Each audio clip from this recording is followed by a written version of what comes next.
I added it up once. All the stuff sitting in my apartment that I haven't touched in over a year. The gadgets, the clothes with the tags still on them, the random kitchen thing I bought at 2 a.m. It came out to more than a full month of rent, just sitting there, doing nothing. And here's the part that messed me up. That pile wasn't the cost. The pile was just the receipt. The real money your stuff is taking from you is happening quietly, every single day, and you can't even see it. By the end of this video, you're gonna look around your room and realize half of it is charging you rent. Let's get into it. We all grew up with one idea about money. You spend it and it's gone. Clean, simple, over. Except that's not how it actually works. The stuff you own doesn't cost you once. It keeps costing you quietly in ways nobody points out because there's no checkout screen for it. No notification. No little receipt that says, hey, that jacket you wore twice is still taking money from you. So picture your closet right now. Now picture only the things you've actually worn in the last week. Probably way less than you think. The rest is just sitting there. And sitting there is not free. I'm going to show you exactly how something you already paid for keeps reaching back into your wallet. And it starts with a weird thing that happens the second you buy something nice. Okay, quick experiment. Picture buying one really nice thing. Doesn't matter what. A pair of shoes a step above what you normally get. You bring them home, you're happy, and then something weird happens. You look at your old jacket next to them, and suddenly the jacket looks kinda sad. Worn out. Like it doesn't match the new you. So now you want a new jacket. And once you've got the jacket and the shoes, your old bag looks off. Then the phone case. Then your whole room. This is a real thing. It's been called the Diderot Effect, named after a writer who got one fancy robe as a gift and ended up replacing almost everything he owned to match it. He spent himself into debt doing it, and it still happens to people every single day. You move into a new place, you buy one nice couch, and now the old coffee table looks like trash next to it. So the table goes, then the rug doesn't match the table, then the curtains. One couch just redecorated your entire living room and emptied your account, and you barely noticed it happening. One nice thing doesn't satisfy you. It raises the bar for everything around it, and companies know this. It's not an accident that everything comes in a matching set. A look, a collection. They're not selling you one product. They're selling you the first domino. So the next time one purchase makes you suddenly notice everything around it looks old, that's not your taste improving.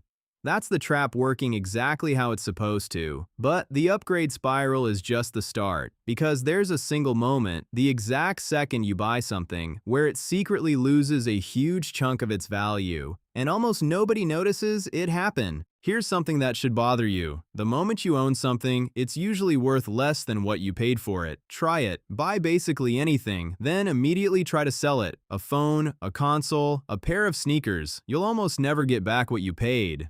That gap, the money that vanishes the second it becomes yours, that's called depreciation. It's a slow leak running in the background of almost everything you own. A car is the classic example. People say a new car loses a big chunk of its value the moment you drive it off the lot. But it's not just cars, electronics, furniture, that limited edition, whatever you waited in line for. Most of it is worth less every single month you hold it. Your stuff is melting, slowly, and you paid full price to watch it happen. Now here's the part that actually stings. It's not just that the object loses value, it's what that money could have been doing instead. Every dollar frozen inside something you barely use is a dollar that isn't in savings, isn't there for an emergency, isn't doing anything for you. That's called opportunity cost, the cost of what you gave up. So a closet full of stuff you don't use isn't just clutter. It's a pile of frozen money quietly losing value. And the wild part? Even after it loses all that value, holding onto it still isn't free because your stuff charges rent. And I mean that literally. This next part is the cost you can actually measure, the money leaving your account to hold on to things. Think about what you pay for your place, rent, mortgage, whatever it is. You're paying for a certain amount of space. Every square foot costs you money. And every square foot taken up by stuff you never use, you're paying for that too. The boxes you haven't opened since you moved in. The clothes shoved in the back of the closet. That space isn't free. You rent it. every month, and for a lot of people it gets even more direct. When their place fills up, they don't get rid of anything. They rent more space to hold it. There's an entire industry built on this. Self-storage. People pay every month, sometimes for years, to keep boxes they will probably never open again. And it's not a small thing. Americans spend over $40 billion a year on self-storage. $40 billion just to hold on to stuff people already own. And here's the part that really shows you the scale of this. There are over 50,000 self-storage facilities in the United States. That's more locations than Subway, Dollar General, and CVS combined. Think about that. You can't drive 10 minutes in most towns without passing 3 of these places. We have built more rooms to store the stuff we don't use than we have sandwich shops, drugstores, and dollar stores put together. Think about how backwards that is. You paid for the stuff.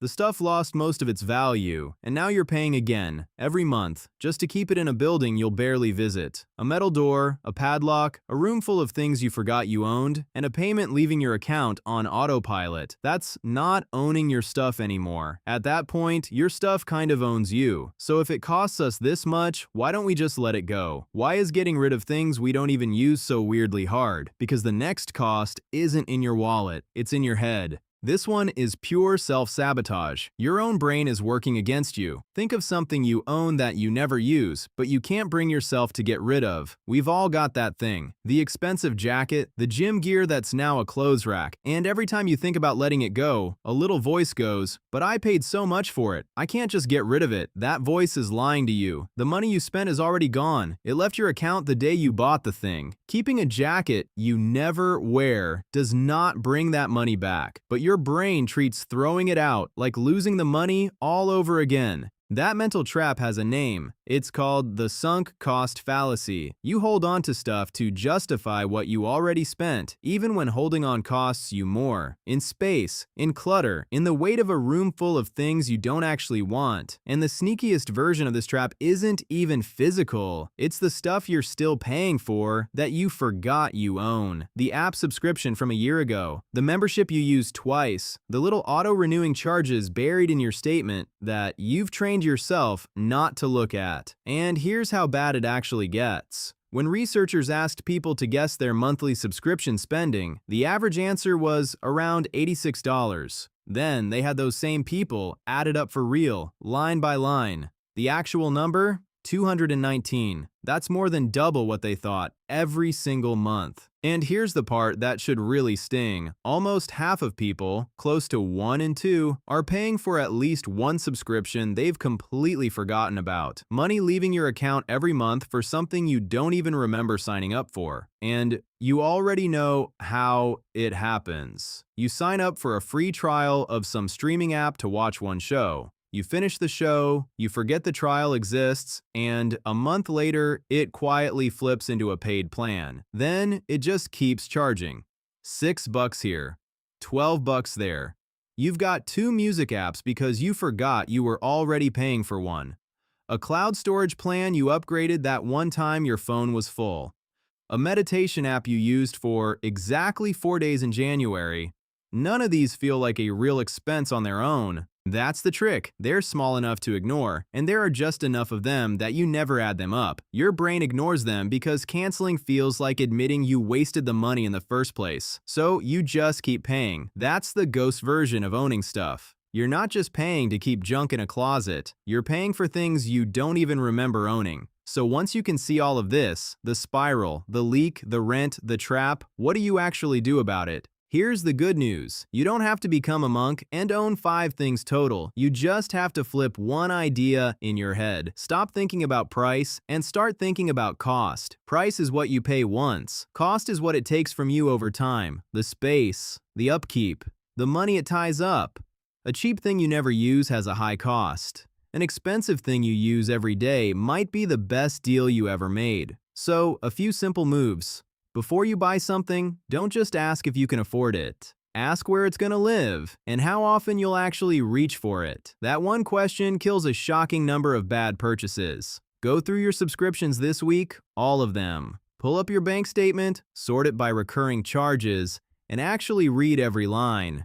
You're going to find at least one you forgot about. Cancel anything you can't remember using in the last month. That's basically free money, and it takes 10 minutes. And for the stuff you already own and never touch, try letting one thing go. Just one. To start. The money's already gone either way. Remember that pile I added up at the start? More than a full month of rent? Just sitting there doing nothing? That's what this is really about. Not owning nothing. Just making sure every single thing you keep is actually earning its place. Your stuff should work for you. Right now, a lot of it is quietly working against you, costing you money, space, and attention you'll never get back. Once you can see that, you stop buying the first domino. You stop paying rent on things you don't use, and your space and your bank account start to feel a whole lot lighter. That's the game. If this made you look around your room a little differently, do me a favor and subscribe, because this whole channel is about the money stuff hiding in plain sight that nobody bothers to explain, and I'm genuinely curious. Drop a comment and tell me the one thing you own that you never use, but still can't get rid of. I'll go first. It's a guitar. I swore I'd learn 3 years ago. It's furniture now. See you in the next one.